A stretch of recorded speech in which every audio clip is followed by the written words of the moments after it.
Ever find yourself wondering, what is Romantasy? I hear people talking about it a lot, but I have no idea what it is. Well, I'm going to give you just the real basic version here. It's a fantasy equivalent to those, you remember those old smut romance books that people would have, like in the, I don't know, maybe 80s or 70s, you know, with the guy with the long hair with the shirt open. It's kind of like the fantasy equivalent of that. They're typically oriented for women who are in their 20s to 40s.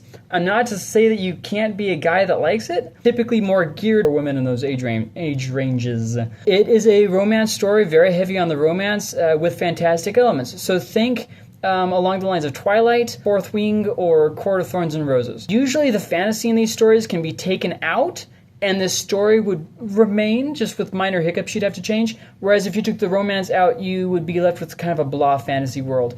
So the fantasy seems more like accent than anything. They have some things that typically are in common with each other, but not always is it like this. Number one, they're oftentimes poorly written, not always, but often. They're oftentimes lengthy, but not always. And by length, I mean like over 300 pages.